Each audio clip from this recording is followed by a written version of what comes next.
All right. Hello, everyone. This is episode 16 of the Green Room podcast. And today I'm joined by battle rap veteran, as many would call him, Rapthor from Dublin. Very happy to have you here, Dean. Fire away and give us a small introduction to yourself, and then we can chat shite, I guess. Yeah. I'm a battle rap veteran, I suppose, though, by default, brother. I'm more music based. I've always been more music based, but obviously the platform you get from battling and the access to the UK means I've got caught up on battling a lot. But I always say I'm an MC first and a battle rapper second, 100%. Yeah. 100%. Um, Absolutely. how long ago would you say you first kind of got started with this sort of stuff? Because I remember you were telling me you were getting into battle rap competitions when you were in your early teens, I think. Yeah, okay. So 2007 actually was the first, and they had it on the poster. Actually, it was Dublin's first freestyle battle rap event. Allegedly, I'm not so sure of that. Let's not take that as fact. But someone else probably done something and called it the same thing. I'm not sure, bro. But they had one there, and I joined up in that, and I was doing some freestyle battles there.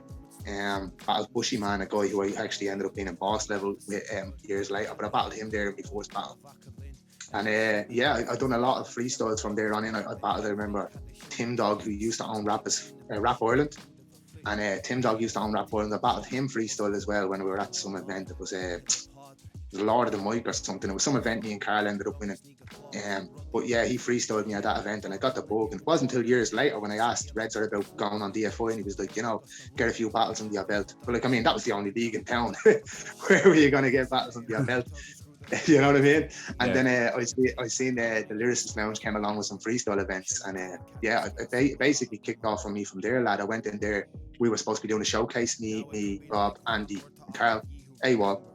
So we done the showcase, and then I battled that night and won the tournament. And yeah, I just got addicted to battling from there, and I got the debut against Wayne basically off the back of that hype. That was 2010. Yeah. Maybe 12, the murky years in between. It was 2010 when I first went to Lyricist Lounge, so it could have been 2011 because it was 2012 about Nashville. I went then from a debut into a main event, and it just kind of sucked me in from there, bro. I didn't want to get so caught up in battle rap, No intentions at all, but it's a definite vacuum. If you start doing it, bro, it's just one of these things that it's addictive. You mentioned to me when I was chatting to you that there's the kind of PC brigade has kind of almost taken over in battle rap, which I find quite ironic because it is one of the most ruthless kind of parts of the scene in every country, no matter where you're at. No doubt, bro. It's supposed to be like, I mean, come on, do you go tell Frankie Boyle to stop joking the way he jokes? Yeah. Tommy Tiernan, do you ban Tommy Tiernan for having jokes? I mean, people are supposed to be aware when you come in a venue that there might be a sense of humor required, you know what I mean? And instead of that, what they've done is just, there's an old saying, they say cowards inherit the earth. Well, they got that wrong. The nerds inherit the earth. 100%. And how nerds inherit the earth is what they do is they say, no, it's not okay to joke about this. No, it's not okay to joke about that, and that. And anything street, it's not okay to joke about. So it's okay to tell your chess club jokes and your little in-house theories and your political debates and bore the crowd to death.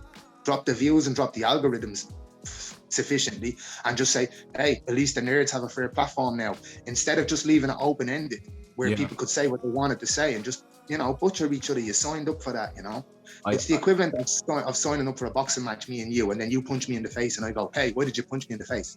I do find it ironic that people will just kind of come into hip-hop especially and be like, all right, I'm part of this now and this is how it has to be, and it's kind of like hang on a minute, you fucking lay one brick here to build all this.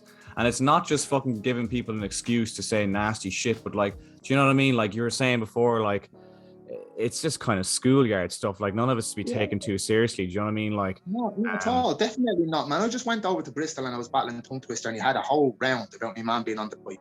And all I done was flip that and go, yeah, I sold it to her to get addicted for a haircut or whatever shit. And just got on with me business. But these guys, they're so frail, so thick, so thin-skinned. And I'm not saying all of them, because some of them very much like me are sick of it. And they'd rather just have, a fair field. But you've got a lot of guys that never would have battled in 2010. Now, remember this, before I get into it, I really, really love ScoMo. He battles demons and stuff to even be able to do what he does. And I really love the guy. But you never would have saw a ScoMo using angles, so PC and so political and so blah, blah, blah in 2010 and having a whole room going mental. The room would have been like, lad, we're drunk. We just want to laugh, we're chilling. And you know, ScoMo has got laughs to his game, and that's the part of it I like. But you know, that's just one example. You wouldn't have saw that type of banding behind people who are just go like, oh, it's wrong to say this, you know, you're a bad person for saying that. The whole room is cheering. How would they react if they saw fucking Redzer versus MC Dove or Costello? That's it. You know what I mean? Cry, bro. They'd cry. And I noticed as well when I was using a lot of angles with Red Bull as well, I could see it in him. One, he was paying attention to me, and two, when the angles were harsh, I could see in his eyes they were bothering him. Yeah. And I'm like, wow, how can that bother you? It can only bother you because the generation you're coming up in now has made it very, very soft to the point where you haven't been hit that hard before. Yeah. And when you are hit that hard, then you don't know how to react. So it goes back to even parenting, I suppose. I mean, do you tell a kid that they're always in the right just so they can feel confident, or do you tell them when they're in the wrong so they can have some good morals? It's the difference between being smacked and not being smacked, you know?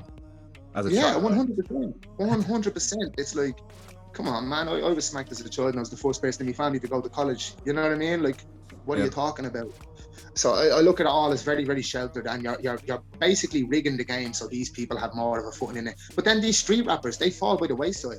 So a lot of on-beat street rappers now, they'll just stick to the beats and they won't go near the battle event.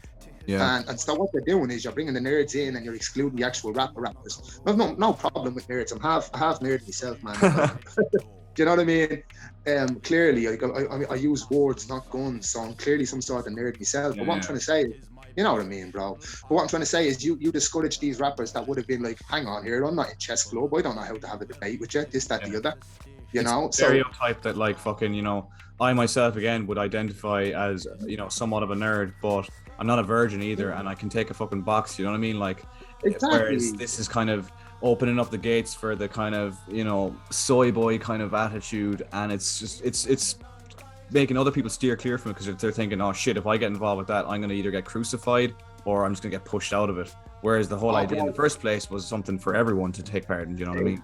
Exactly. Now, I done this on purpose. I had the crowd reacting to every single line. If you go back and look at the Red Bull battle, every punch hits. Right at the end, when I go into the Asperger's stuff, I made people in the room feel very uncomfortable.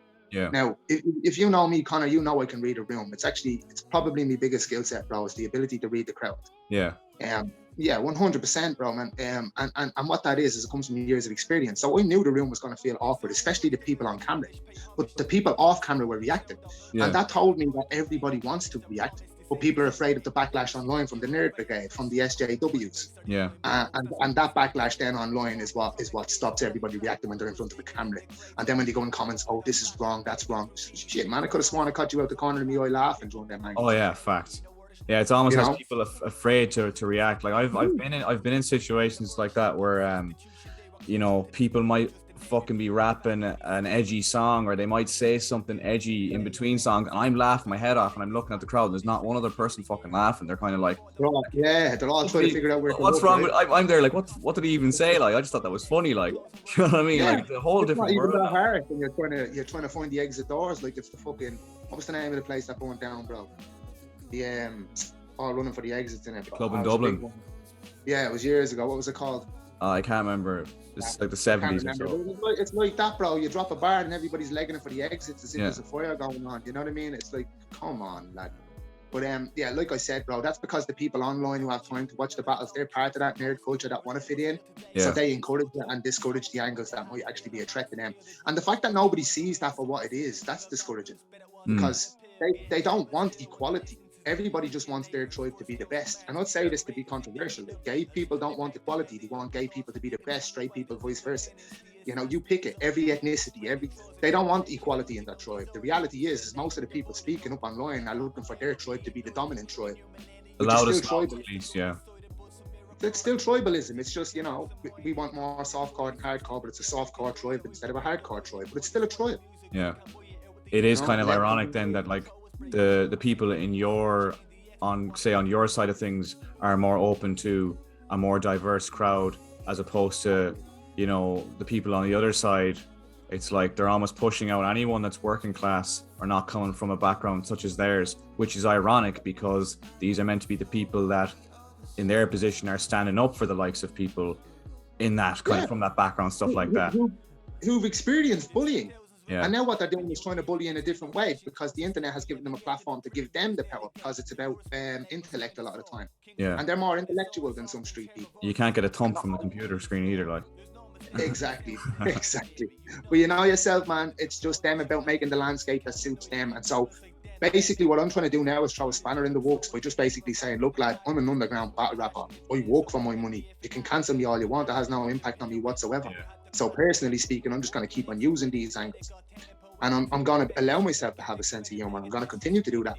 And the reason I use them is because when you use them on me, despite the fact that I can box, despite the fact of this, that I won't raise a finger to you. I'm going to laugh. I'm welcoming it. So because I can take it, I believe I'm allowed to give it. Yeah. And that's how I break it down. If you can take it, you can give it. 100%, yeah.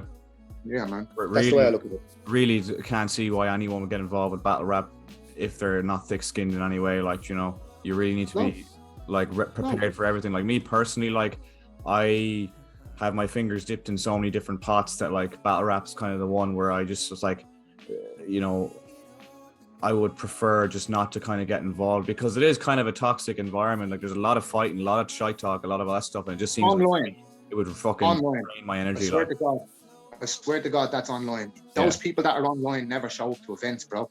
I've got people who go out and try and get your attention to be liking statuses, you'll ignore them. Then they'll go from 1 week you're their top 1 rapper in the country, battle rapper. The next week you're 2 or 3, and someone who's responding to them is number 1. So it's whoever gives them attention, they'll back that person. And these people, I'll ask them the odd time, yo, bro, that event, did you show up to the event? Did you watch in the room? Oh, no, I couldn't make it to the event because of this or this. You know, when's the last time you got out to an event? Oh, I've never been at one. So what makes you an expert? Yeah.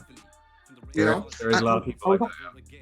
Of course there is. I was only talking to Danny Pandolf, you probably know him as Crafty, former Don't Flop champion in the UK, had the battle against Will recently for the belt.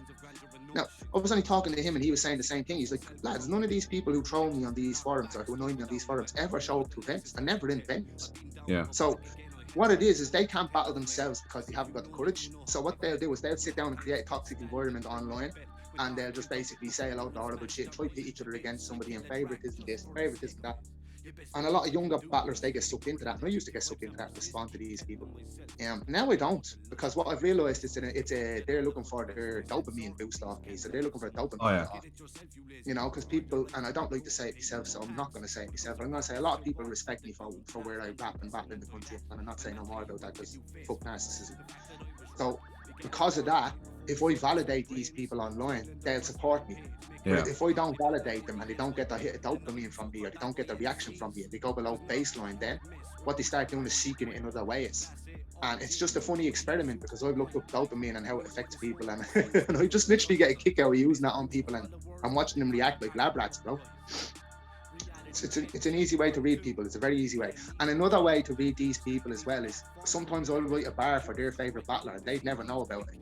And they wouldn't react to me at all because I won't give them the time of day. But then I'd see them going mental to a bar I wrote, and I'm sitting down going, yes, good little lab rat, good boy. Yes. But it keeps me ahead, and it allows me to judge who's fake and who's not, you know, who's only reacting to bars because they like bars and who's only reacting to bars because they like the person. It allows me to separate both when I play games like that. It's funny as well what you're saying there, kind of, is that if you don't give people kind of what they want, which is, it could be, you know, even just a response or a comment online or something like that, then their view of you, even though they don't know you personally, changes completely. Like I had a similar experience like that recently where I put up similar to the post I put up yesterday asking for people to jump on the podcast a couple of months ago, and this fella contacted me while I was in the middle of a podcast saying he'd like to be on the next podcast. And I said, yeah, no hassle, I have a few lined up, but give me a shout in a couple of weeks and I'll have you on board. And then busy man, that's fair. I completely forgot about it or whatever, and then literally by chance on Reddit I just see someone talking shit about me, saying they had a bad experience with me, and I was like, who the fuck is this? Like, clicked on the profile because it was under a different username, and then I was like, oh, it's that guy. And then I just replied and said, man, you messaging me in the middle of a podcast and me not having the time to do the podcast right now is one thing, but a bad experience could be fucking anything. Like, do you know what I mean? He could have at least elaborated. Connor, you don't have time to do a podcast while running events, producing beats, managing a label, bro? Come on. Yeah, you know what I mean? Like, and I was just kind of like, man, you could have been implying I fucking sexually assaulted you or fucking murder, you know. knock the head off, steal money off you. Just tell him exactly what happened, little cunt. Like, and I do see him around. I do see him around every so often in Galway. I won't mention his name, but if you ever listen to the podcast, I saw you staring at me out of the fucking window of the bus there recently. You know, just cop on to yourself, man. There's no beef between me and you. But do you know what I mean? Like, this guy doesn't know me, and he was online spouting shit just because of something so subtle like that. I didn't give him his flowers straight away, like.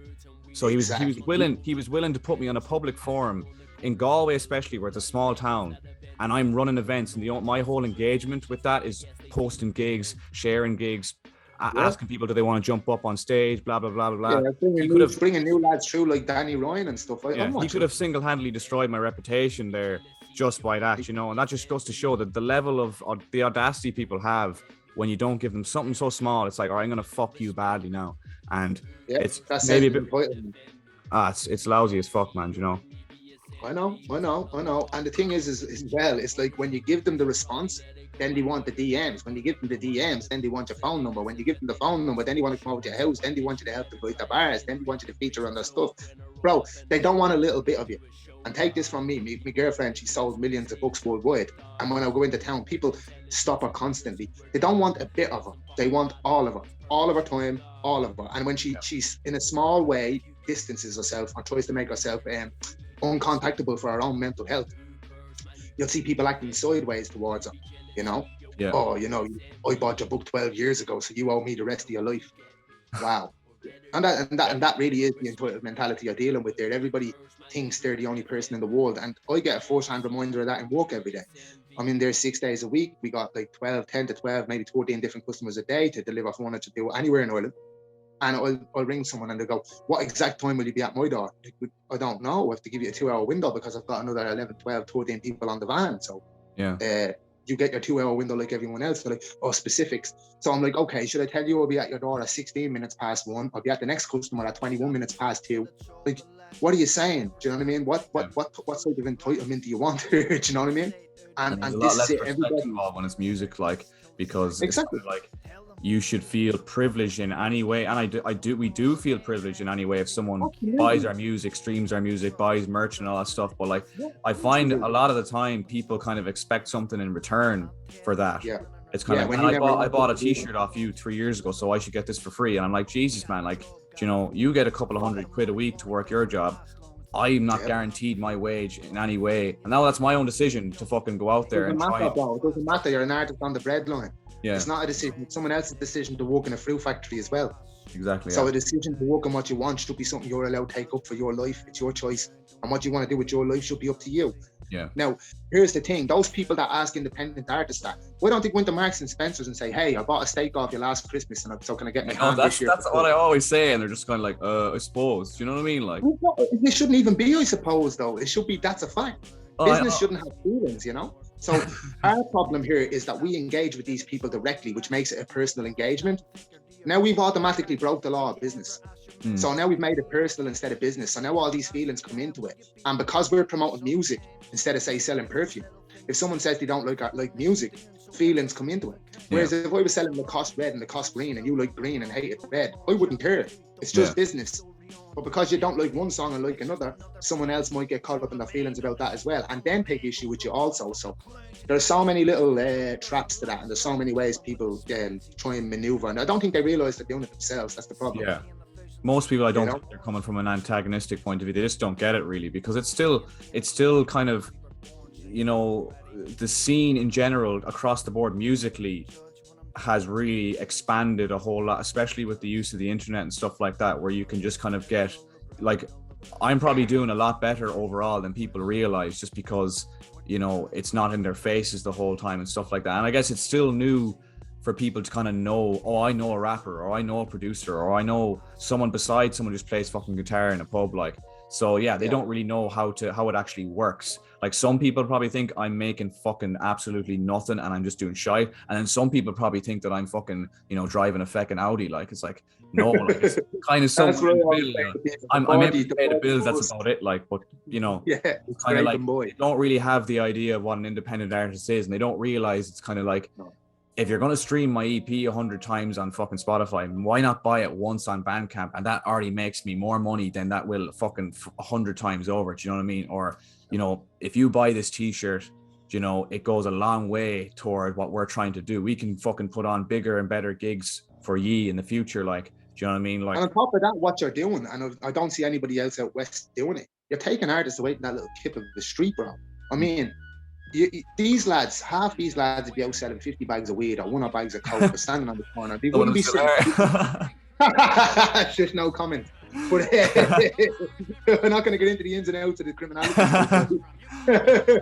I'm retired as well, so yeah, same as yourself. Too many grey hairs in that beard to be getting shot at this day, bro. Don't want I can't compete with fucking Star Dog or any of that shite, like. You could up here, but then you'd be competing with Callies and everything else as well. You'd be fucked, you'd be fucked. But no, that's what I'm saying, lad. And you're giving people an opportunity to get in off the streets. And if that's not getting support and funding, you're not going to be able to do it. You're not Superman. Yeah. So these little merch sales that people try and look at and go, oh, that doesn't mean too much. I'll just get this on this, or I'll just do that there. I'll support it online. No, the merch sales mean that you can actually pay the artists and keep them off the road. Build a future for people. And then encourage younger people to do the same thing. So they don't realize when they support something so small to them that it's actually huge to us. Yeah. And that's why I say the little merch thing, because that's how they see it. People always stop me and say, are you still doing your little rap thing? And I'd be like, well, are you still slaving away for someone else's dream? Yeah. You still selling your little crack thing? You know what I mean? It ain't little nothing. The little music thing, it does kind of, it makes me laugh sometimes. Like, I know some people don't mean it, but like, it is a way to kind of try and minimize what you're at and demean it. Like, exactly. Like, and they do mean it. That little yoke. It's like, well, I wouldn't really call it little anymore. Do you know what I mean? Like, it's like, you know, in some cases, I made a few fucking £100 last week, fucking selling beats. Like, so it's hardly a little thing anymore. And they're like, oh, right, yeah. It's like they've no interest then when you have positive things to say. Like, you know, all of a sudden it's kind of like, oh yeah, good luck, man. It's like, how? Oh yeah, you're doing well, good luck. Especially if it's in front of a board, bro. If they do it in front of a board, yeah, and him and his girlfriend give each other that little look, you'll know he's that little talentless donkey that's insecure. So he goes home and tells Paul out of bad shit about the world because his belly's small. So he tells Paul out of bad shit about you. And when he stand there with you, we go, oh, that little rap thing. And when you correct him on it, the insecurity of his girlfriend hearing it will make him want to get out of that conversation as quick as possible. That's why I love doing that to people. Yeah. I actually battle under that premise. I think they're all trying to show off to the crowd, right? So they want their fans to think something of them. If I can guess what they want their fans to think of them and then ruin that video for them by taking that away from them, that's how you beat them in a battle. Because everybody's just on this narcissistic buzz and wants people to think something. Figure out what they want people to think of them, the same as the people on the street that try and take you down like that. Take it away from them and they'll disappear quicker than you think, you know? Because they'd be like, how did that chap know what I was thinking? Never mind what I was saying. He knew where it was coming from with that and went there. Yeah. Because we're well used to it. Like, I've been doing this for 10 years now. I know exactly what you're saying when you're saying, I know who's being sincere and who's being insincere, like, and more often. I haven't even got my next opponent confirmed yet, and I can tell you what they're going to say about. Oh yeah.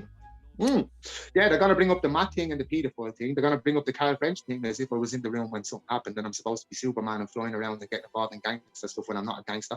Yeah. They'll have loads of angles I can smell coming from 6 miles away. And so the average person that isn't even trained to be supposed to be having angles, they've got very little chance of actually saying something you haven't heard before. Oh yeah. You know, it's very small. You know what I mean? So yeah, it goes back to when I used to do sales. I pitch 100 people a day and they try and give me the same 3 excuses because it's their first time being pitched, but it's my 100th time that day. So I've heard it all before. Like, it's the same game. No? It reminds me as well, kind of, another angle for that with in regards to that, with when you've heard it all before, is like when you're trying to get people to kind of, I always give people leeway when it comes to paying for like production, mix and master and beats and stuff like that, and then they start coming up with excuses. It's like, man, you know my background and what I was doing before all this, so I've heard every fucking excuse in the book when it comes to owing money, and they know that too. In some cases, they're probably in that book. In some cases, they probably still owe you money for weed too. Like, and I'm kind of like, and you know all these excuses. So you telling me that you're too depressed to pay for beats or whatever the fuck you're on about, man. It's like, you know, it's bollocks. And again, it's like you don't go into Super Value and go, oh, sorry, man, I'm not really bothered paying for this now. It's like, well, tough fucking shit. Like, you still have to pay for it. Like, go say that to your carpenter or your plumber or whatever. Or what you can do is, if you don't want to pay a plumber to do your fucking plumbing, learn how to do it yourself. And that's what I say to rappers. If you don't like paying 50 quid for a beat, if it was up to me, I'd be charging you 250 quid a beat. If you don't like paying but you're for not it, even go giving them somewhere just else. a beat. You're not even giving them just a beat. You're giving them beats and then putting them on mixtapes. The song you done with Craig Howie the other day, smashing, by the way. Well done. That's my favorite song on the album, yeah. Yeah, I loved it, man. I loved it. Great mix. But like that type of production, them snappy beats, them gigs, them promotions, then you can put them through the artists like ourselves to get them features. There's a bit. They need a bit of gratitude, because if you're out on the West Coast, and I was over when Carl was living in County Clare, I'm talking about desolate. Yeah. You know, you wouldn't get a gig there if you wanted to. That was in Kilkee. I mean, you'd gig and there'd be about 12 people there. The fact that there's a platform going on, you're putting these people on cards with Re-Raw. Man, I looked up to Re-Raw as a kid. This is 25 o'clock. It's fucking Re-Raw. It's funny how that came about. We had a gig there. It was a friend of mine. Well, actually, I don't know him too well. I just met him through Facebook. James Shanley said he'd love to see us perform in Tullamore in Jolie's Bar. So I got into contact with them, and they accidentally double booked our date, and the guy John that I was chatting to said, here, we can push the gig on to a further date, or we can put you a week beforehand and you could possibly perform at Re-Raw. Just let me chat to him. And I was like, oh, well, that's fucking way better. I mean, realistically, Bad Arts aren't hugely known in fucking Offaly, so I was like, that's class. I was like, if it's any consolation, tell him. He does know me as DJ Green, but I also have a fucking 25 o'clock in the morning tattoo on my arm. I was like, just tell him I'm that fella, and surely he'll say yes. And he was like, yeah, definitely, 100%. Like, and yeah, how many people have gotten the chance to support Re-Raw? Fuck all people have gotten that chance, you know. So I'm very proud of that. Like, Re-Raw does what, 3-4 gigs a year, and most of them are festivals, right? Yeah. Yeah, he does. I know he does not Trailer Park, Trenchtown and stuff like that when he goes to EP. If you're going to catch Re-Raw, you've won 4 dates or Electric Picnic. Yeah. So that was a massive coup. I've met rappers and done gigs with them like Cypress Hill and Exhibit, and I'm not as much of a fanboy as I am when it comes to Re-Raw. I'd be more fanned out if I met Re-Raw than I would with the lads, because it's all about how much impact that person's had on you. Oh yeah. You know, and if you look at the structure of syllables in AWOL, that is very much Re-Raw inspired. It is. There's no question there. I'd say that was my main influence growing up. In terms of hip hop, it was definitely keep now they're bullying because they couldn't pull it from the skull to the gullet and running like this fucking coaching mullet from Pullet. That whole thing.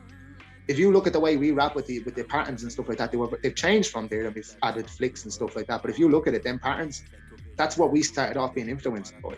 So it's a major coup when you get to gig with the GOAT, bro. Because people talk bollocks. They talk bollocks. People are always like saying, "Oh, you're the king of battles. He's the king of battles." But don't give a fuck. Re-Raw's the king of hip hop in this country. Period. Realistically, there's only like 5-6 proper goats in Irish hip hop, in my opinion. Like, the word is thrown around so much now. It's there's not 5 or 6 proper goats in Irish hip hop. There's one. Well, we'll call them baby goats then. Yeah, the baby goats. But you're talking about the likes of Lunatic and all, who are amazing. Who would have been a definite goat, a certified goat, and Luna's a legend. And I think he would have eclipsed everybody. He would have definitely grown up to be the best of all time here. I believe that. Because he was so young, and I remember the freakish level he was on when I was a kid, and I wasn't on that level. And he was around my age, and I was like, who the fuck's this guy? Like, he's fucking unbelievable. So I used to see him outside Pub and Moon and All City and Temple Bar, and he'd be spitting out there.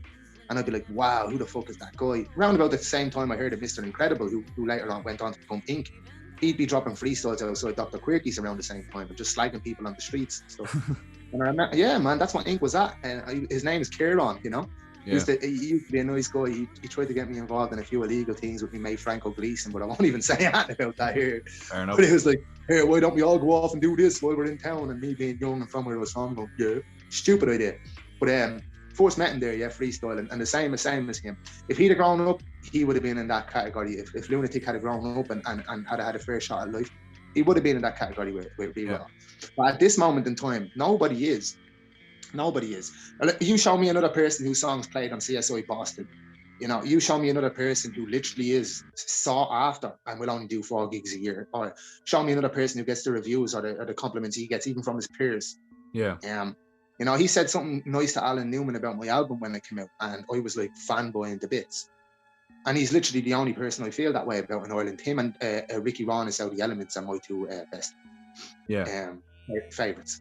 So they're my two best. So there's those two guys where I go, wow, I revere those guys.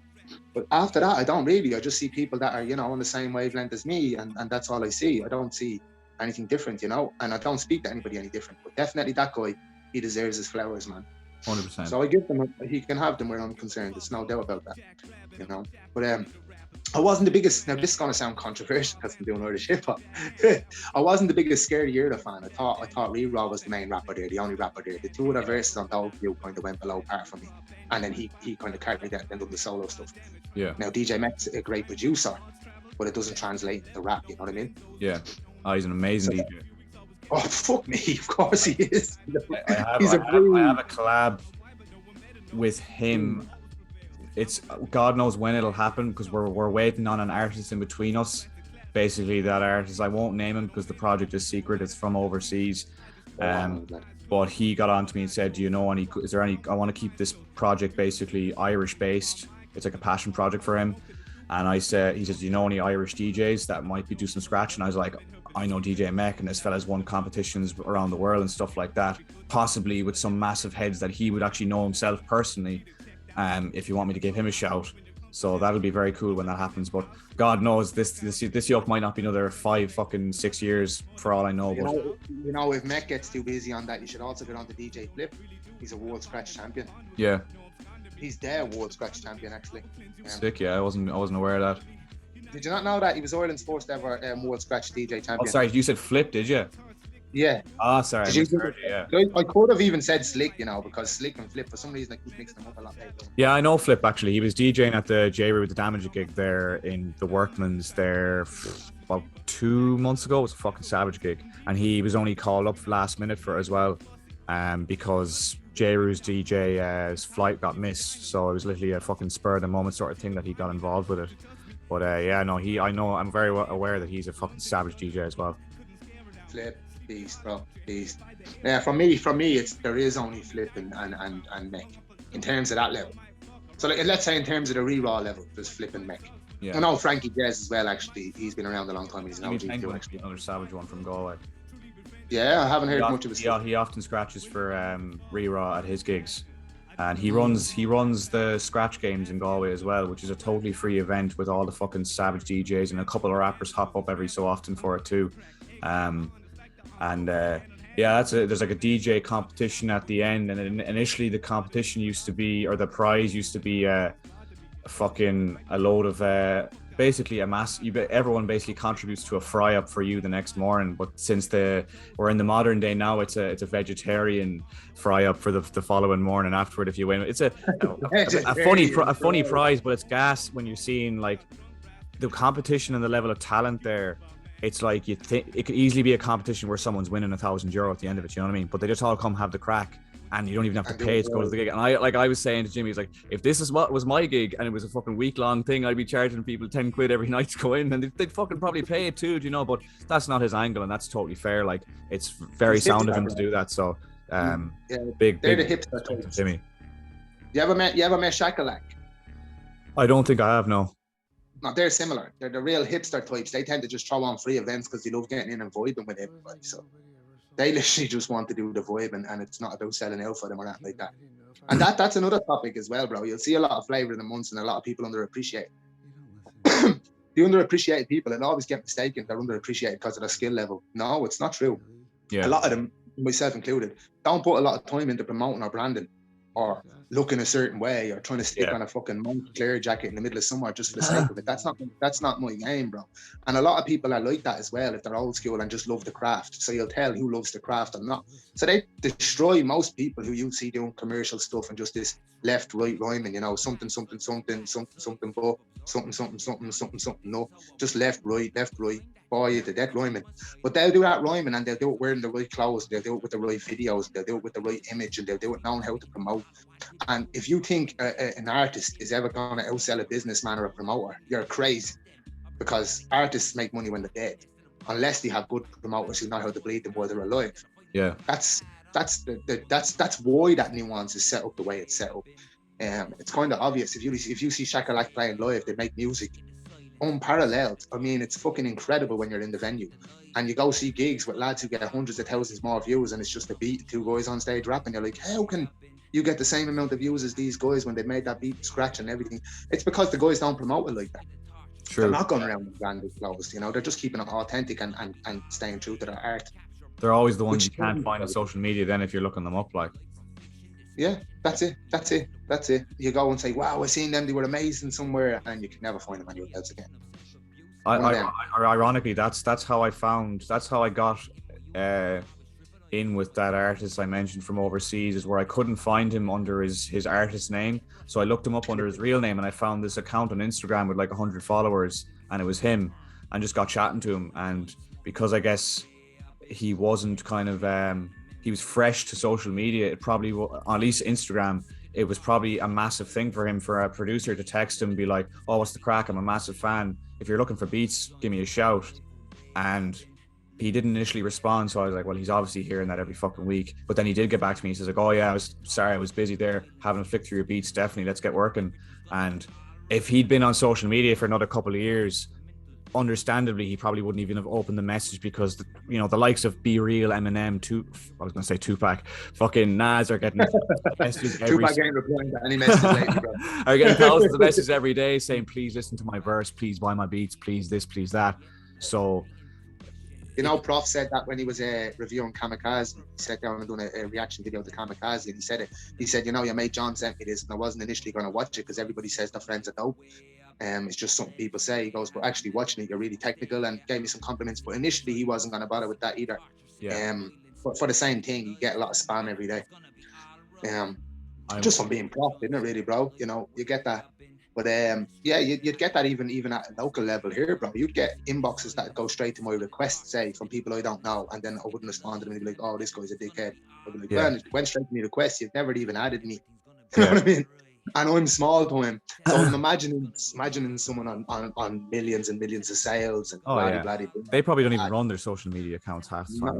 No, they don't. I'm just going to cut you off there because it only allows us to record for 40 minutes per session, so I'm just going to stop it and hit record again. All right, we're back, everyone, after a commercial break. Sadly, Zoom wants you to pay money to record more than 40 minutes, but they can fuck off.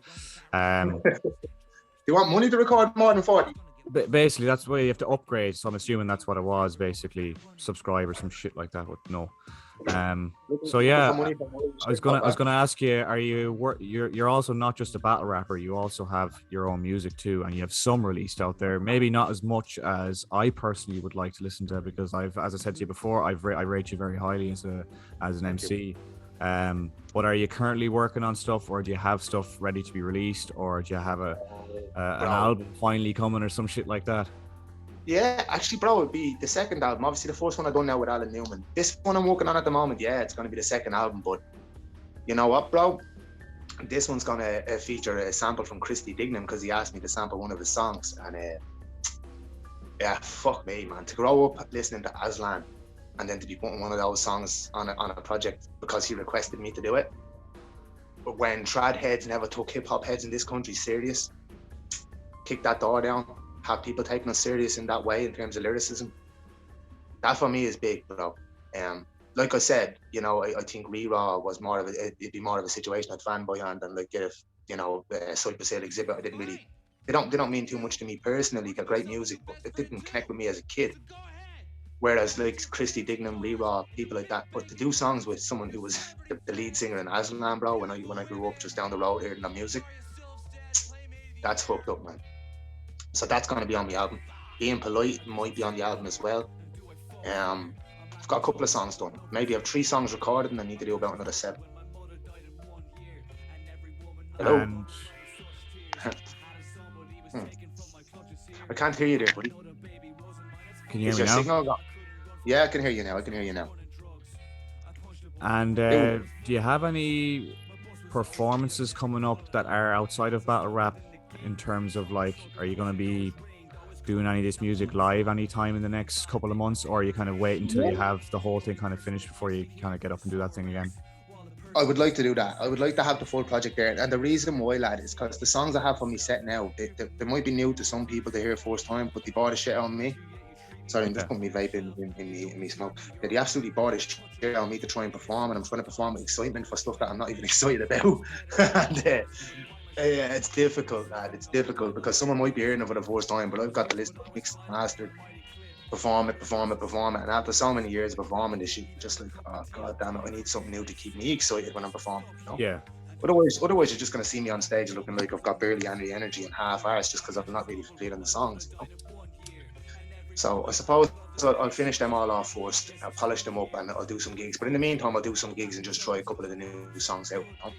Yeah, it can be hard at times as well to even get gigs in, especially Dublin. I've really struggled with even getting a response off most of the venues, and if they have responded, they've given us really shitty offers. Like a lot of the time, like it seems to be very difficult to get a gig there that goes on past like 10 o'clock or 10:30. Like all the offers are basically, okay, if you finished up by 10:30, it's kind of like, well, Jesus Christ, like if we're coming in on a weekday, like, you know, it's going to be a struggle to get people in there if that's the case, you know. All the way to Galway. Exactly, yeah. Like whereas I find at least in Galway and Limerick, it's much easier, I guess, because I know a lot of the managers of those places personally and stuff like that. But even then, you know, it's kind of like how much, like if they want the maximum benefits on their end, if they're taking more of a chance with people that aren't as known or aren't as necessarily a guaranteed paycheck, then it'd probably be better off to not ask us if we want to go in at 5 p.m. until 8 p.m. in the middle of a Monday or some shit like that. To give us a Thursday or a Wednesday, at least past a certain time, and let us go on till late, you know, because in some cases as well, they want us to pay them too, which I'm fine with in some cases, you know, if you want to if to rent out the sound system or the sound engineer and all that kind of stuff. Maybe, yeah. But fair. I mean, yeah, PA system and say an in-house sound engineer, fair enough. Most in-house sound engineers aren't even going to stop you from having reverb in your mics with a monitor because they're used to working with trad bands. Yeah. You know, so I've experienced that a fair bit in my life where you can hear feedback off the monitors to the point. I think one time at Funzo's gig, I literally purposely jammed the mic into the monitor. Just so the guy would hear the feedback because he had the earphones on. And then every time I went past, I could hear beep, beep. And I was like, okay, he's not listening to this. So I jammed the mic into it. And he's just like, are you with the fucking band? He took his headphones off and all he was snapping. I was like, oh yeah, I'm just a cunt, you know? You're going to be, it comes off sleazy where it's like if they're asking us to pay them a few £100 and to be finished like at fucking 10 o'clock, it's basically I get my guaranteed paycheck whether or not you get the crowd. Like you know, you could drag no crowd and I still get a nice paycheck. They'd almost prefer that nearly. It's basically an easy night for them if 10 people show up and, you know, we go home empty-handed, but they've gotten their few £100. And it's kind of like, you know, like I'm not a new to this shite, and I'm not new to use and dealing with dickheads, like, but that's just going to make me go, I'm not going to perform there, and I'm going to tell everyone not to fucking perform there as well. So you're doing yourself no favors trying to pull that sort of crack. So a word of advice out there. A lot of these people have that stigma to hip hop attached. A lot of them look and go, Irish people rapping. Yeah. Like, yeah, Irish people trying to do opera. Irish people trying to do rock. Same thing applies. It's not your genre. It comes from either Germany or somewhere else in there. So the same shit applies. But okay, when it's rapping, we're supposed to all just accept that and look at it differently because it came along fast. Oh yeah. They always expect trouble too, and for me it's like I don't think I've ever seen trouble at a hip hop gig, or at least not any major trouble. Whereas any fucking techno yoke or club I've been at, there's been about fucking 5 or 6 fights every single night there, do you know what I mean? And we still get the stigma in some cases where we'd be going to venues and I'd be given stern warnings, we don't want any trouble from you now. It's like, you won't get any trouble, and if I see trouble or any of the lads see trouble, we'll drag them out as well. Like, we don't want it here at all. Like, you're not going to get a bunch of mandem coming to our gigs, and if they do, then they're going to get kicked out. Like, but straight away. Again, it doesn't matter what genre it is. Fucking Irish people are going to be Irish people, and when they're pissed up on fucking drink and coke, they're going to act the maggot. At least at hip hop gigs, most people are just stoned. Not just Irish people. You go to England during the Dizzy Rascal era, and any gig they had, there was fucking killings at the Dizzy Rascal gigs in the day. But hey, they were making the money, so they kept on pushing them. You know. Yeah. The reality is that we don't have a high enough profile for them to take us serious. Yeah. So they look at it and go, oh, I just want me payday and get out of here. This is a load of crap anyway. It's never going to. Don't realise it actually will be good, and they might enjoy it themselves in some cases too. Like, yeah. The few gigs that I've done where the sound engineer was a hip hop guy has been smashing. We had one in Sweeney's on Arthur's Day a few years back, and it was brilliant because the guy that was on the stage there, he was a hip hop hit. Or a lot of the time when we were doing Boss Level, we had DJ Lee doing the sound for us. We were like, nah, Lee's gonna do it. And every time it was smashing the sound cell. So smashing. Anytime you go somewhere where there's a young sound engineer and he's hip to it and he's with it, he'd love it. He likes the vibes. He loves the. But it's these older lads. You go in the venue, you see a chap with long grey hair, little moon-looking glasses, Dumbledore-looking motherfucker. You go in there, bro, and you see a Dumbledore-looking motherfucker. He wants to hear some fucking 1920s orchestra. Tell him to shut his mouth. Listen, granddad, your day is up. Get over it. It's a new world out there. And they don't want to figure that out. They just want to sit there and go, oh, I've been doing this for 30 years. Yeah, you've been doing it for 30 years in a little shithole. You've been doing it for 30 years in a venue that fits 100 people. Shut your mouth. That's not a flex.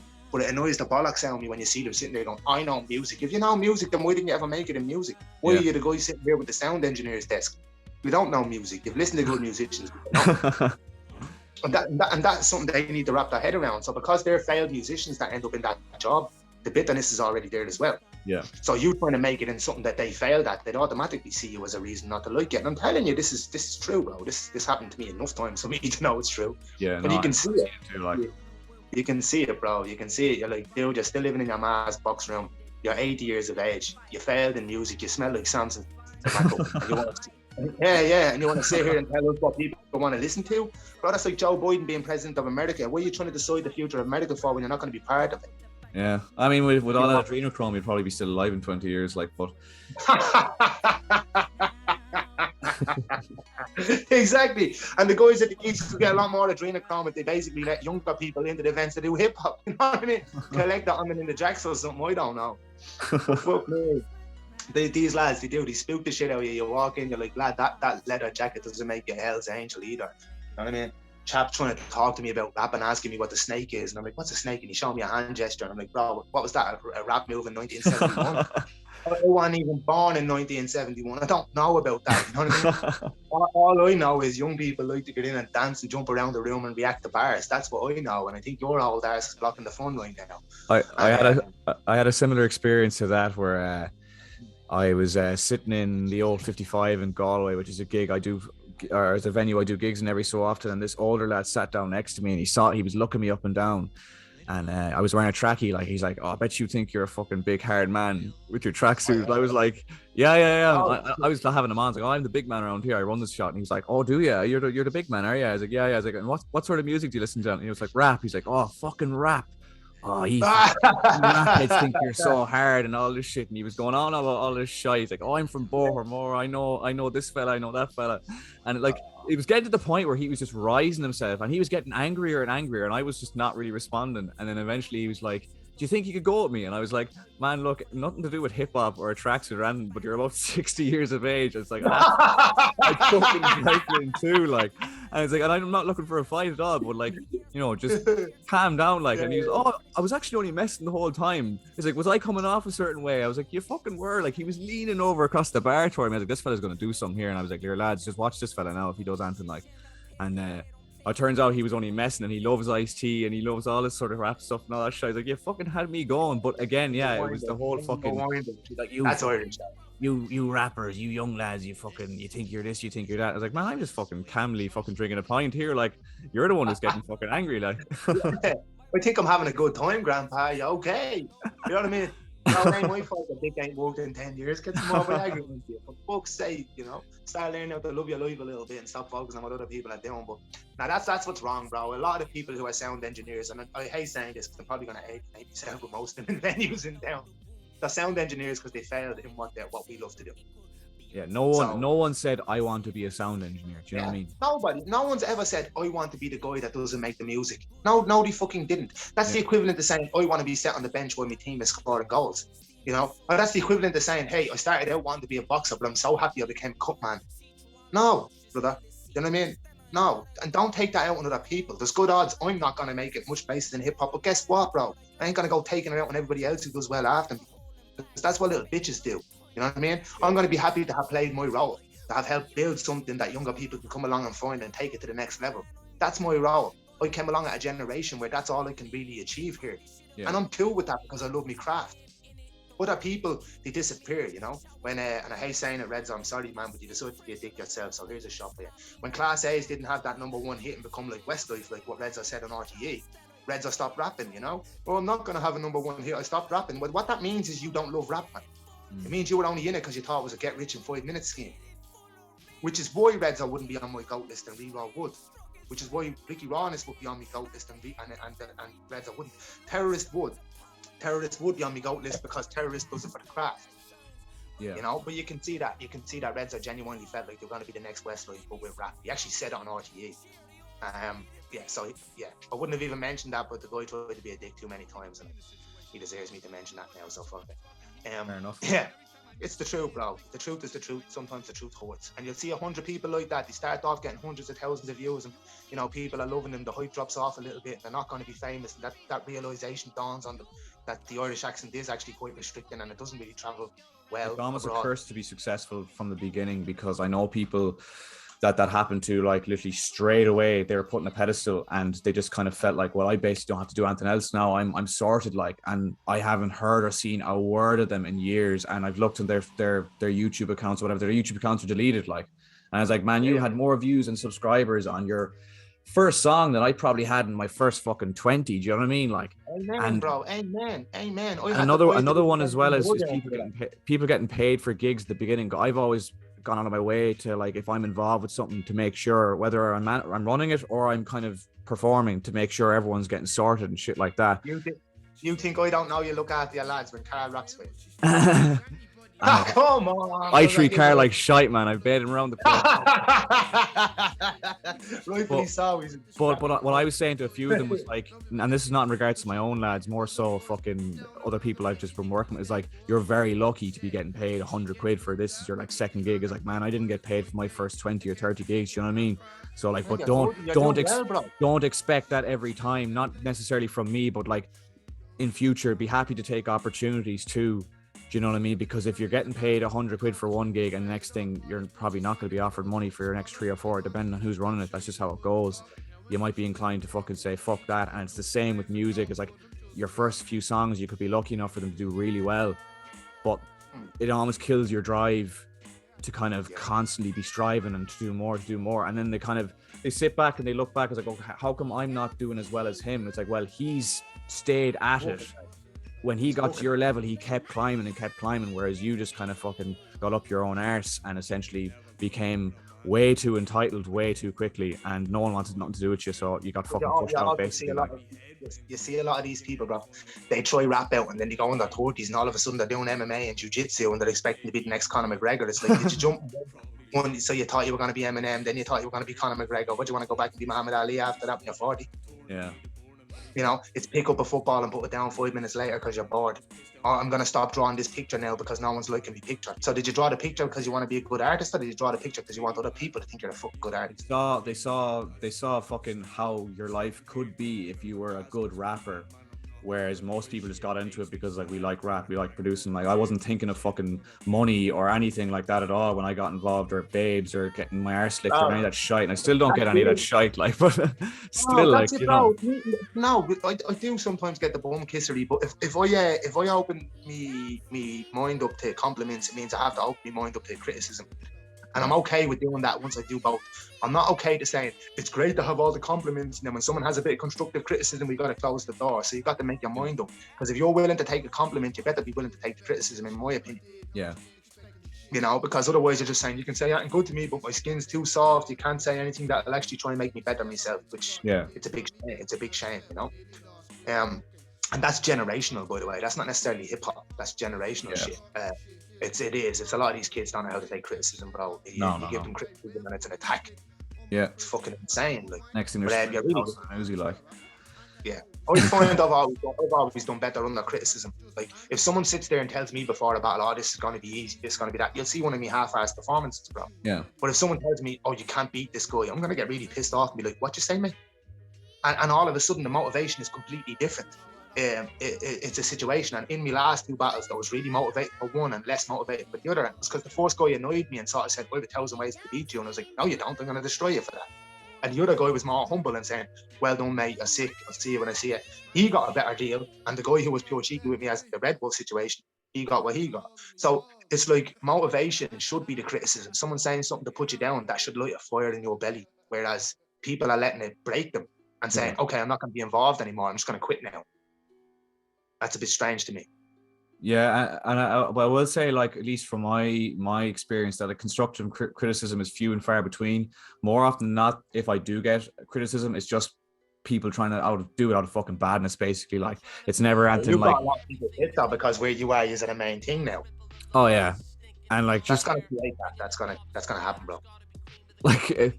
I do laugh because it's always strangers as well, especially on TikTok. Like I don't really want to be on TikTok, but sadly it's what the kids are using these days. So fucking I stick up beats on that and stuff like that. But yeah, more often than not, I'll just get some comment from some complete stranger. It could be like some 14-year-old kid and be like, "That's fucking shit. You should kill yourself." And I'm just like, I just find it fucking hilarious. Like I don't bother responding, but I'm not going to get hurt either. It's like, because this fella probably didn't even listen to that. He's just fucking having a fucking laugh or whatever. Do you know what I mean? Like, but I can see where that it's not even I can see, it's obvious that sort of shit does piss people off a lot, like, because more often than it. Look, yeah, of course, the motivation behind saying something. Yeah. Right? Someone's just jealous. But me, when I go to a young lad, I go, hey man, your punch is great, you're missing the pocket slightly on your beat, and you could be a little bit more relatable. And they'll still take that as an attack. Yeah. Now, that's not an attack, bro. That's genuinely me saying, buddy, I'm about 10 years more experience than you. You should probably listen, and I'm trying to help. Yeah. You know, because if I go to work, when I'm in work and people say to me, yo, bro, I have 10 years more experience than you. Do you want me to show you this? I'm like, yeah, please do.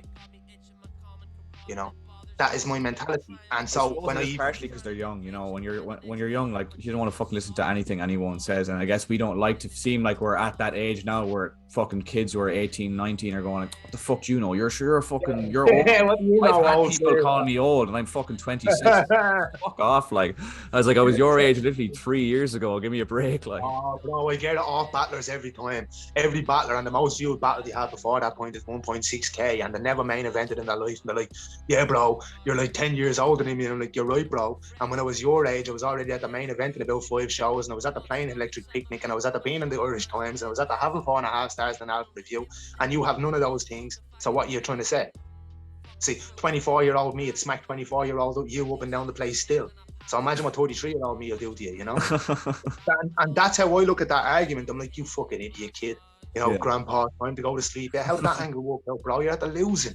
You know, you lost to a grandpa now. You know, so calling me grandpa when I smoke you, basically you're at the saying, no, I'm at the losing to a granddad. What does that make you?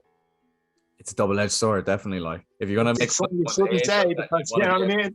Destroy them, like, not get fucking massacred by them. Then, like, if you're gonna call me old yeller, you'd want to be able to bring me behind the shed and put me down. You know what I mean? And if you can't, then you should probably shut your mouth in the meantime. So that's how I look at that, and I'm always happy to let people do it because it never seems to work. Here I am, still on top 10 years later, bro. And I guarantee you, none of these people who say that, they're already active about 5 years and they haven't been on top once. Yeah. So you're active 5 years, bro. I was active one event and I was in the main event slot.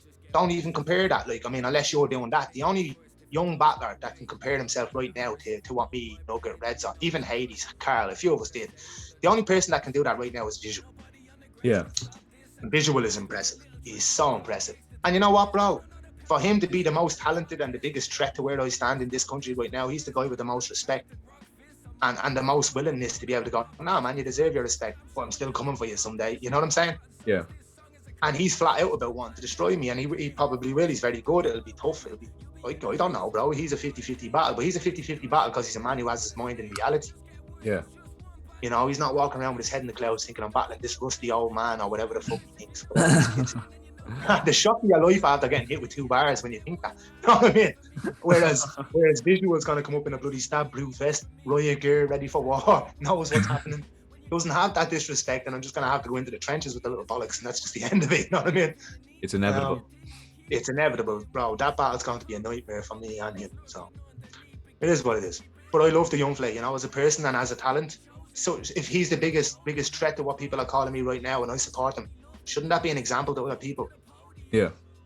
You know, bro, I mean, have I ever not been supportive of you guys? I know your guys, man. I've been watching Danny Ryan and stuff like that, watching his clips. I watched his first gig, how excited he was when he finished this gig, when he was like, that's my first time on stage, and he gives it the mad energy buzz. And I actually saw you behind the decks, and you were so happy for him.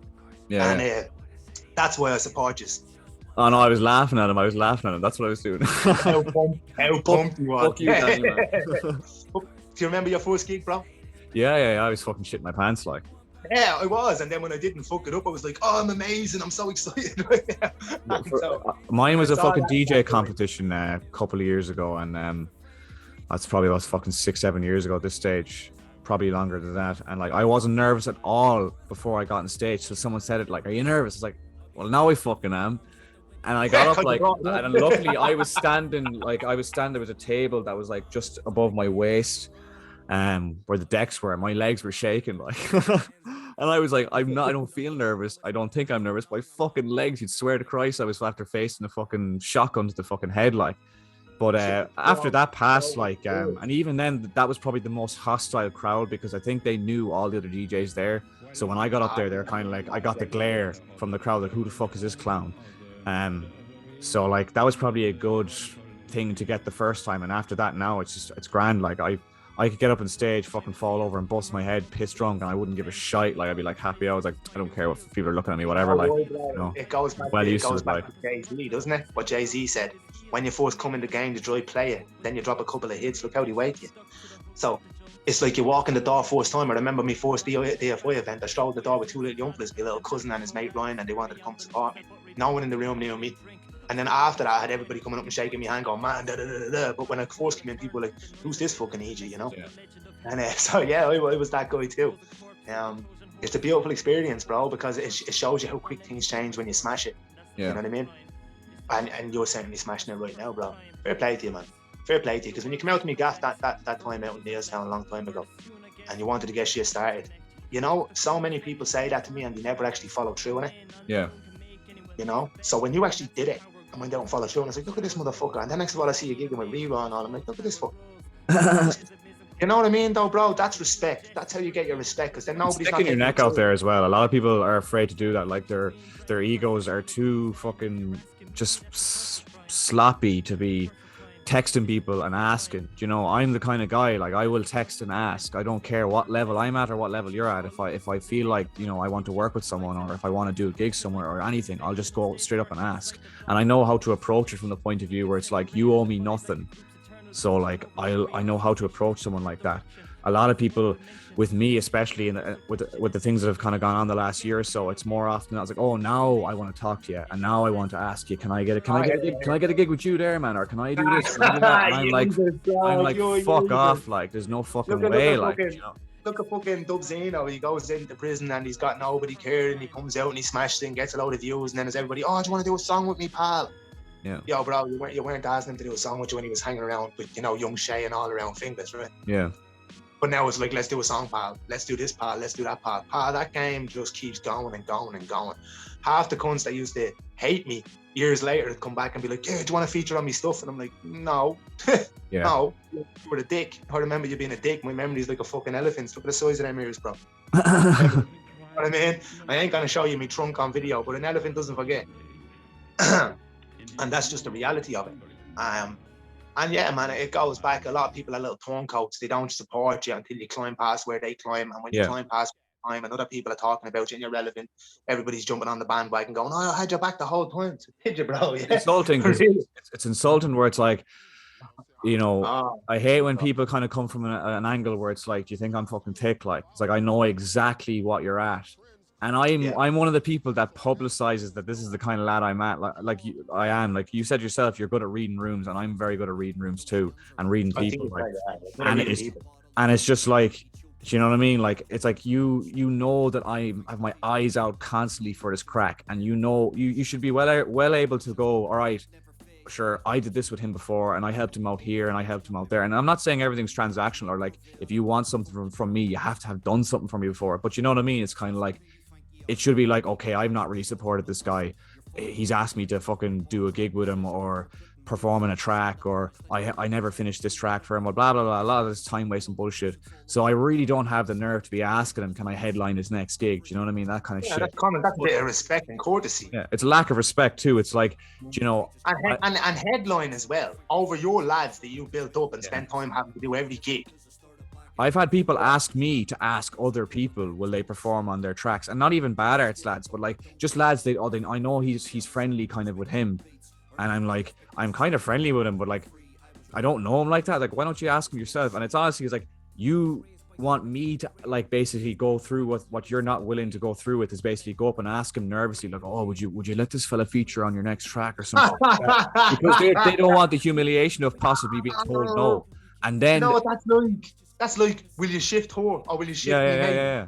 Oh my And then they can God. blame me basically, where it's like, oh, he probably didn't pitch me properly, or he didn't sell it properly, so that's why he didn't want to do the track on me. It's like, no, man. It's I never asked you. No, I never asked you. He did. Yeah. And it's just strange. Like, it's kind of like, why are you fucking asking me to fucking, like, to do that? It's like, do it your fucking self. And they're, they always take it as like, a massive insult. It's like, would you fuck off? Like, it's like, I'm trying to fucking curate my career and the label and the lads on my label. I don't have the time or fucking space to be helping everyone out anymore. I've done that, been there, done that, and fucking a lot of it was just an utter waste of time because I got nothing in return. No thanks for it. Like, getting no thanks for it, bro. Speaking of what you're doing right now, right? The biggest advocate that got no thanks for hip hop in this country has to be Alan Newman. Alan Newman came from doing the Blaze tour in the UK, which Dizzy Rascal and Wiley were a part of. Yeah. Come over here. He helped Class A's get their first venues for the DFI events. Helped Terrorists get known because Terrorist was in contact with him. Now, I think Terra might remember that things because Terrorist is a very real person, but I don't recall him getting much thanks for getting the venues or much shout outs from the DFI lads for getting their venues for him back then. Even the stuff in Crew Cloud and stuff. There was a lot of stuff. I only know his name through you, like. See, that's because I spout his name because the man was loyal to me, bro. He's the reason most of you know me. Yeah. So I'm eternally grateful for that. But then he goes out and he starts the animators. The only person he talks to out the animators to this day, I think, is Ricky Ronis, who's the Elements Ricky's a legend, and Russell Flow, who's RV, who's another fucking goat in the game, a legend. He goes back a long time. He's amazing. So they're the two guys that speak to him. But he's helped Mango along in his career. I know Mango and Madman fell out with him, and I still like Mango, by the way. I still get along with Mango, but a little shout out, a little, Mango, if you're looking at this, but a little shout out, a little recognition for Al Woodport, you know what I mean? A little bit, thanks for the help up when nobody knew me. Thanks for finding me in that balcony TV session and putting me on when nobody knew me. And there's so many people who've done that to Alan Newman. And Alan is such a positive-minded guy, he doesn't take offense to that. I do take offense to that. Yeah. On his behalf in a weird way, which is very strange, I'm not so sure. But I just find it very offensive because Al got me that album, got me them reviews, got me in with people to get into the Lyricist Lounge, had me play the Academy, had me play Electric Picnic 3 times, Swellfest, K-Fest, name it, got me reviews. That man done so much for me, bro. The point is, I don't even know if we'd be having this conversation here now if it wasn't for Alan Newman.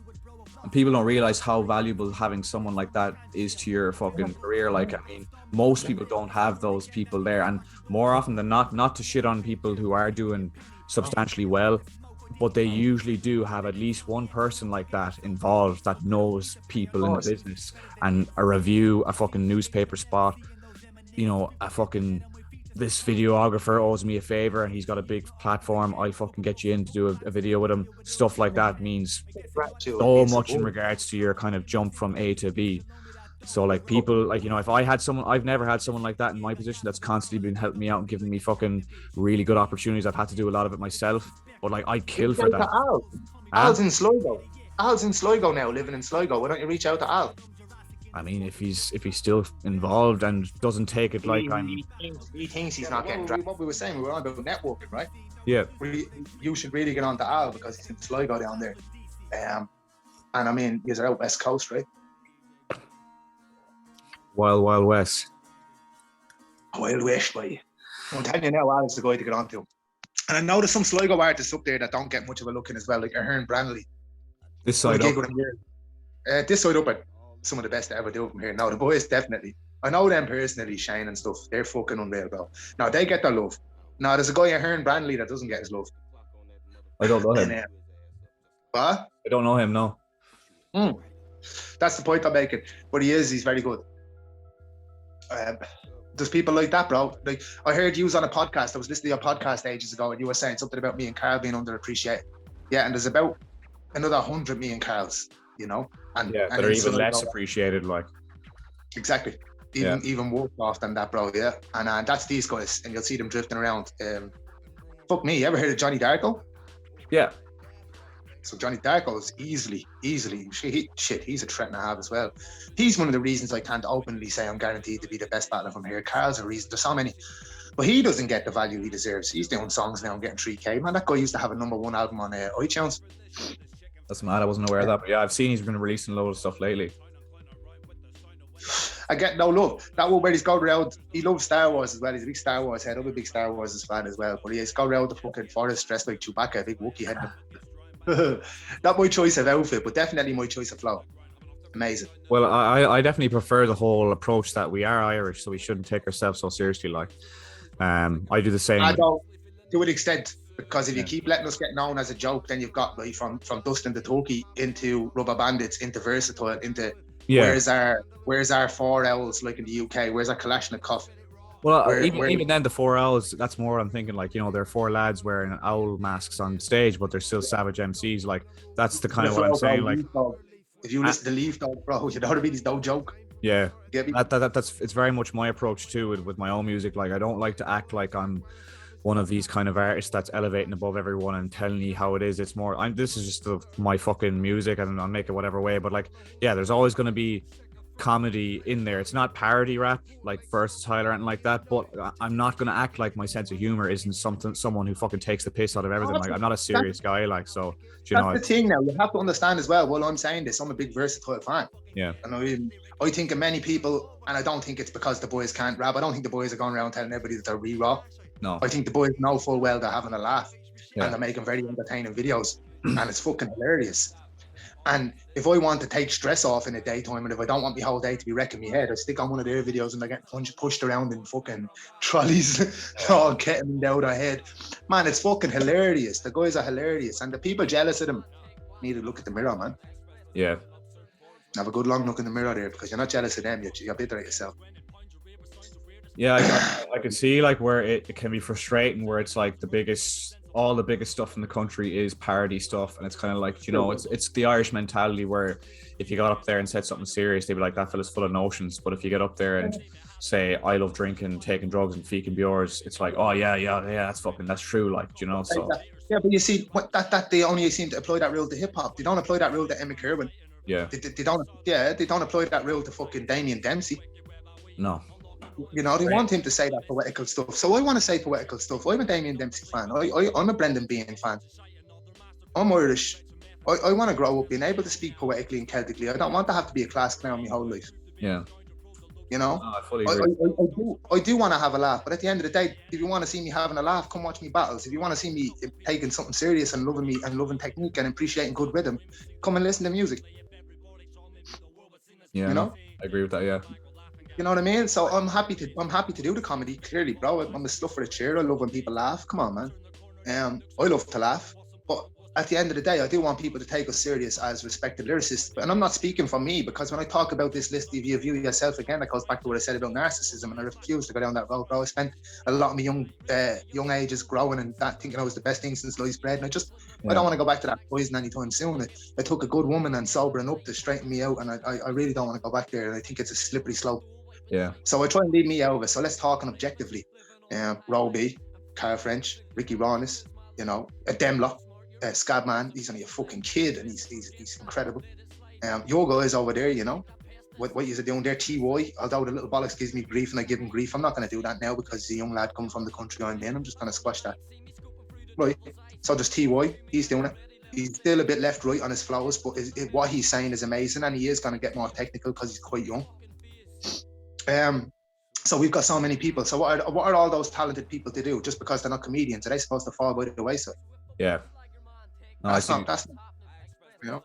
It's it is again. It's just it's on one hand the stigma, and two, like, Irish hip hop's definitely climbing the ladder, but it's still, I guess, fresh and new to people where they're just not used to it. So naturally they're forcibly not taking it serious, like, you know. And it's like, I was kind of there too, even when I first started making beats, like looking up Irish hip hop for the first time, and like, yeah, I was a bit sketchy about the accents too, like, but then I got over it very quickly when I was like, okay, he might be rapping in a fucking thick Dublin accent, but he's a serious rapper, and I can relate to what he's saying a lot more than I can relate to what fucking Exhibit, exactly, Tupac or Eminem are saying. Do you know what I mean? Like, so exactly, you grew up down the road. Yeah. So, but you know what the problem is? Let's go back to it. Mary Bourne was sitting in Tesco's for so many years, and people are like, oh, she's a great karaoke singer. Nah, she's a world beater.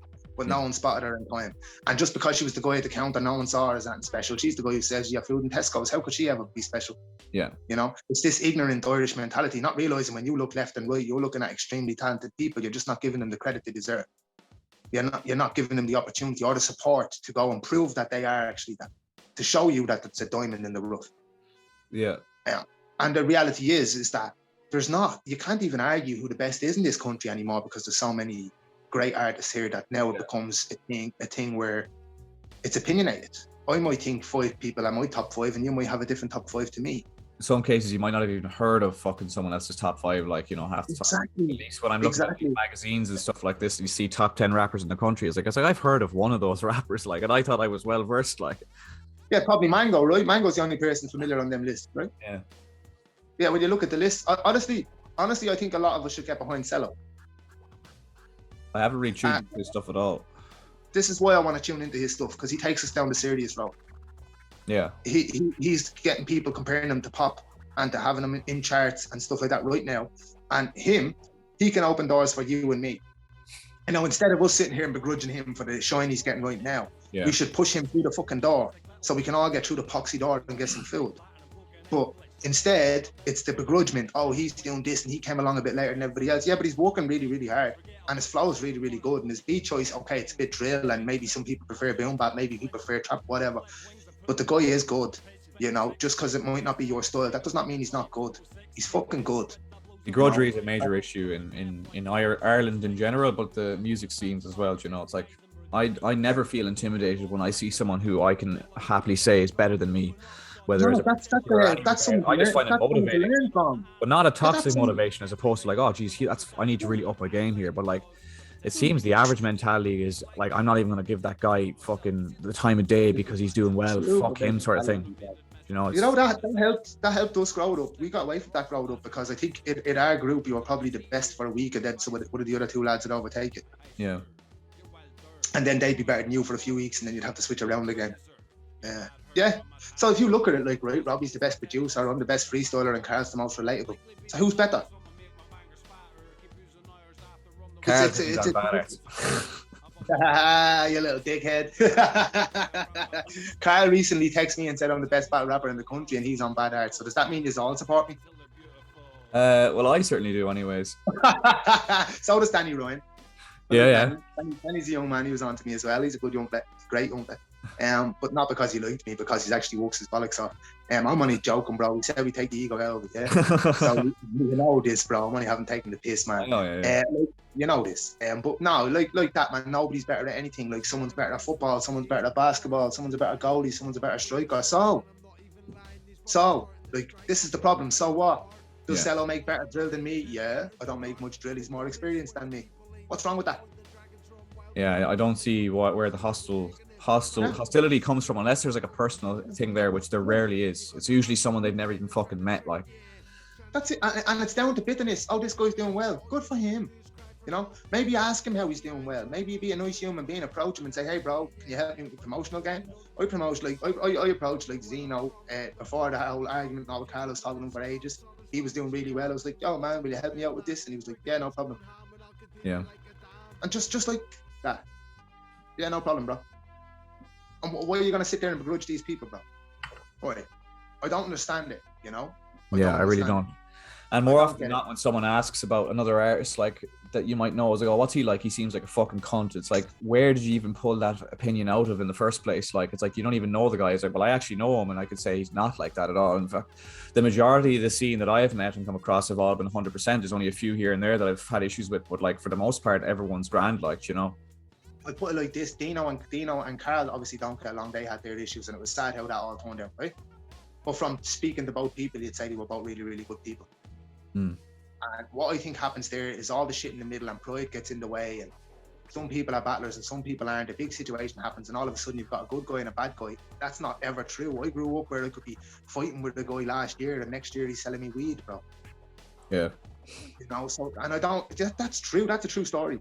But besides the point, it's just about, it creates sides when you have an argument with this guy and this guy. This guy's a dickhead, this guy ain't, this guy's doing well, I'm bitter of him. You're closing doors on yourself, you're picking sides, you're getting involved in stuff that first and foremost probably isn't any of your business. Then by hating on someone who's doing well, what you've done is alienated yourself, because other people look at you as bitter and they're like, well, I don't really want to see bitter people do well. Yeah. You know, nobody wants to see a bitter cunt going out doing well, because they're bitter at everybody else. You got they'll stand in the doorway then if you try and fucking burst through, like. Yeah, blocking it on you, you know? Whereas the reality is you should be trying to give your brothers a leg up, a hand up. I see posts that artists put up and they're like, you know, I wish people, you know, would support when someone's doing well. I'd be like, you shouldn't only support you because you're doing well. They should support you because you're their own. Yeah. You're their own. What happened to that in Ireland, bro? What happened to that? You knock into your neighbor, you get a bag of sugar. Like, what Celtic happened to Tiger. Ireland? Yeah, you know what I mean? It killed it. And what happened to the family, the community? What happened to we have each other's backs? We're a clan mentality nation. What happened to that? All That's the gone. people I know in my local area are people that I've, you know, that were here when I moved in. Whereas I don't know anyone else who's moved in past even the year 2006. Like, you know, it's fucking all strangers. Like, you know, like I'd still get followed by security in the local shop, and I think it's like, it's ironic to me. It's like I've lived here like twice as long as every last person in this fucking shop, and yet I'm the one who's getting followed by security. Do you know what I mean? Like, the sense of community is gone. None of these people know who I am, and I don't know who they are. But Exactly. you You know, probably never yet I wrote know that the stuff in people the that loop. were there when I moved in, roughly, you know, 20 something years ago. I'm kind of in and around that time because it was normal back then to know your neighbors and fucking interact with them. Whereas now, like, Yeah.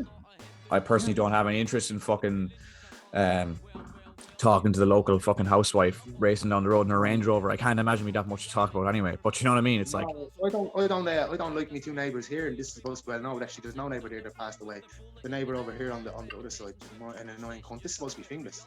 It's supposed to be community. It's supposed to have each other's back a little bit. Now I come it's from dead, man, Greenford, across the board. Like, you know, when I was a kid, if I was running up the road in Greenford and say I had hash in my pocket, the guard was trying to stop me to do a hash sale, just because that's the least that I could get in trouble for mentioning. So we'll say hash, a little bit of hash in my pocket, and I'd be running up the road, and a neighbour would open the door and go, "Come in here, Dino." You know, slam a door in the guard's face. No, I have your back. This is your community. Don't worry about kiddo. Go out our back garden and go over the wall.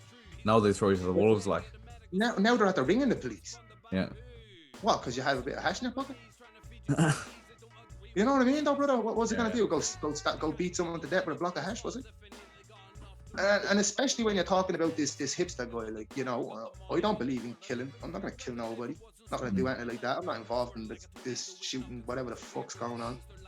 Why would you snitch on me? Like, you know what I mean? Like, Yeah. what are you doing? You know, I wouldn't snitch on nobody, my enemy, nobody. And it's not about someone else thinking I'm not a rat. It's about me having values, you know. So why are you gonna throw me out? Like, and that's what your neighbours are now in 2022, and that's who your half your comrades are when you're involved in music. They're just waiting for you to slip so they can actually just jump up ahead of you and in some way feel better than you, and they just want you to do bad. And I don't understand why.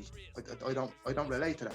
Yeah, it's disheartening in general, just knowing that people, the way people are in general, it's just, you know, there's not a lot of good people out there. Intentions like, it's why I could never really give me full to Rappers for, bro. Podge, I'm gonna be flat. Fuck everybody, flat. Podge, me had an argument before I went to Rappers for. There was always this begrudgment of me, and to be honest, it's because the guy has stumbled in every rap battle he's ever been in, and that's it. And other than himself, nobody rates him, nobody rates me. And I don't have anything got to do with that. I don't make the rankings. I don't do that. But whatever. So the guy doesn't like me. I'm battling on his league. I have fucking classic battles that are debatable two sides, and he'd always go, "I think the other guy won." I have this little narrative always being people's ear. I had Red Wolf saying to me after the last event, "Man, you're a much nicer person than you're portrayed to be." And I was like, "Shit, what was I portrayed to be?" You know, and he's listening to these people that run Rappers Full, and I was trying to help them. And I'm talking about guys that were losing 2-0 at next in line 3 over in England. I win it and get us back into it. And I done it for the team. The passion was for the team to help us. And these guys are cheering then. And the only two people I remember that were involved in that staff that remained loyal to me at the end was Rory and Tommy, that they didn't get involved or side with Matt.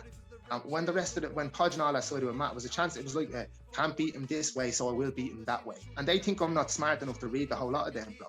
I used to go in there with flips and angles ready because I knew what they'd be telling each other to say about me. And if you look at the battles, the flips are there, and I literally had people walk into them 6-bar flips because I knew they'd be in each other's ear giving information on me. I felt like I was battling the whole roster.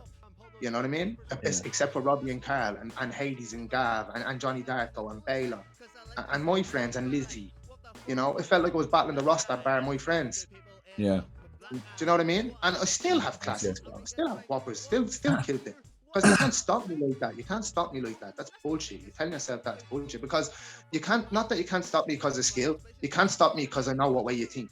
So I know what you want to do. I know what you want people to think. And it goes back to that. And the fact is, that's why they were never able to stop people thinking the way they think of me, even in whatever way they tried to spin a narrative. It didn't work.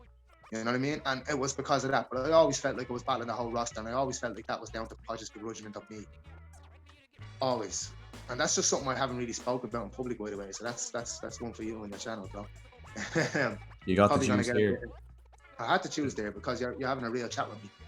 So I said I'd choose here. Fuck it. Yeah, as well, when I share it, I can try and help with this channel, please God. People like drama, bro. So give them the drama. Let them tune into their episode of EastEnders. And oh yeah, sure, fuck it, man. You know, it'll like just don't blame me, anyways. Let me explain like this. After what happened with Carl, right, which was serious, a lot of people were getting banned in the league, and Podge was like, "Oh, we need to send them for help with the drugs, blah blah blah blah blah." I called Matt a name, and the word was paedophile in the middle of trying to get me to promote on TikTok. I goes, "You big nonsense! I'm not promoting there or some shit," and they banned me for life. Now they're bringing these lads back and trying to give them drug treatment and whatever else for having scraps at their events, but they're trying to ban me for life for calling a guy a paedophile. Yeah. You see contextually what I'm saying here? It was a chance to get me out because the guy is nowhere near me level, and he's just coming from this guy, and this guy will just tell it to everybody else. And now he's back, and I'm guarantee it. No one's told me this yet. I won't even say anything like that, but I guarantee you now that he wants to be active back battling and doesn't have a league there, I'm the last person in the world he'd be willing to battle, because I'll absolutely destroy him, bro. And he knows I literally feel that way toward him, that it's not even about a battle, it's much worse than that. I just want to ruin the guy. This time it's personal. Oh, bro, you will see the worst hiding any human being ever got in battle rap since its bloody invention, if I get half a chance. And that's on my dad's grave. It's 8 Mile final scene, like. Oh, worst. I'm talking about Angel, hang yourself on your attic final scene. I'm talking about bunch of you, boy. Texas Chainsaw Massacre. I know about that boy that got in trouble with his own woman, put it that way. And I wouldn't do it to nobody else, bro. You know what I mean? And I'm not talking about him cheating. I wouldn't say that, but I could get him in trouble in plenty of other ways. And I definitely would. Just you, though. You'd only get that special treatment. Nobody else. Nobody else. And I literally wouldn't do it to my worst enemy, bro. But that guy, dirt if I ever get half a chance. And that's why, you know, and this is what I mean, bro. You'll get people like that who get in and they'll stack the deck for you, and you're going to experience that now.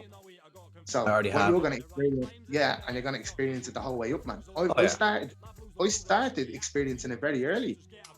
You know, I was getting that shape before hip hop. It's I'm well used to it. Like, all I know is fucking war. Like, so I'm well built for it. Like, yeah, but I bet you were very street. You were very street. You have a savvy about you. Remember that guy tried to call us rats, that outlet? Yeah. Fucking prick. The whole lad of the oh, you fucking rats, son. Buckled out of his head at 12 o'clock of the day. And we're blessed we didn't touch him as well. God knows who he was related to up in Neilstown, bro. God knows what happened. I don't know. Do you know what I mean? Yeah, I certainly don't know either.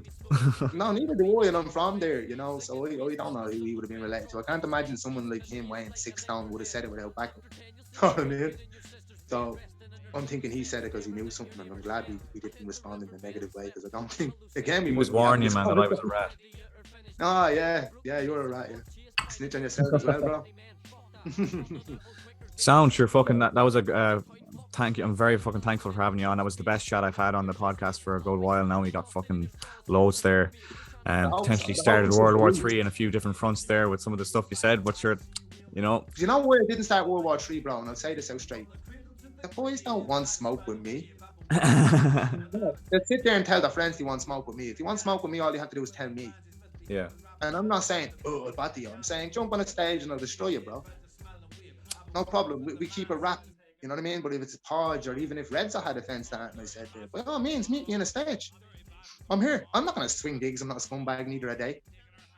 So come if there's something offensive and anybody got offended by that and I said, and you want to sort that out through a few bars, come see me. Come see me. Happily, we can do it at one of your events, bro. Or you can just blame me for everything he said and just take it out on me if you like. I've no issue with that either.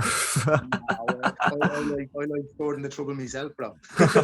Yeah, but look, we can think about that for the future. Like right now, I don't think there's any hip hop gigs on my end till March, because we're just kind of trying to put out some new music, kind of get some new ideas going, and do venues we haven't done already. And as well, I'm away for like much of the first quarter of 2023. I'll be in Canada for a while, so I'm kind of planning. What are you doing over there? Just going over to see my brother. I'd been there before in 2018. I haven't been away anywhere since then, so I wasn't planning on going to Canada. Why don't you bring some of your tapes, man? Your album. Why don't you bring your album? A couple of them, a good few. Yeah, if I get CDs done by then. I'm still waiting on the previous CD that I was going to make, which was the last 3 projects I did put onto one because I didn't make CDs for them. But I'm still waiting on this fucker to do the artwork the last while now. Try and correspond your visa and check if King of the Dot have any gigs going. Yeah. No, I'm looking into it, like, to at least link up with people over there, like. Specifically research King of the Dot. Because King of the Dot is co-owned by Organic and Drake, right? Yeah. So Drake, right? That pretty much says it all. So if you can get to that event, there's going to be a shitload of people at that event whose ear isn't on. Yeah. Fact. So if you see a King of the Dot event anywhere near you when you're there, or in distance that you can get to, you need to get there, and you need to bring your CDs with you. I'm gonna be doing as much networking as possible anyway while I'm there, like, because it'll just be myself really. So I'll have to find something to do anyways. My brother doesn't want to be babysitting me for fucking 2 months. That's fair enough. Same at the UK, man. Even our battles seem to be dead already if it wasn't for Premier Battles. Yeah. It's these leagues, Canada, UK. They literally have resources we don't. They have experience we don't. They have a depth of talent that they keep lending to us to come over here and connect them with us, and they just really assisted us, man, to be honest with you. So these guys, these connections are definitely where it's at, because they love hip hop there, bro. You might be liked over here, but people will fall all over there. Oh yeah. So you'll get a handshake and a pat on the back from some Irish lad that goes, "Oh Jesus, lad, no, that sounds great, no." Or you'll get some chap who's literally going, "Oh my God, bro, that's fucking sick." You know, they're different. It's different. It's so different. Definitely, yeah, no, I can see that. Trust me. That's where you need to be, bro. All right, nice one for coming on. Listen, thanks for having me. No hassle. And yeah, listen, much love to all the lads and yourselves over there at your team. You're smashing it, and I hope you keep doing that. 100%. Appreciate it. Not at all, lad. I'm just saying how I see it. Sweet, nice one for coming on, anyways. And we'll have the episode out in a couple of days. My man, we store the pot. Sweet. All right. Yup, see you in a while, bro. Much love, lad.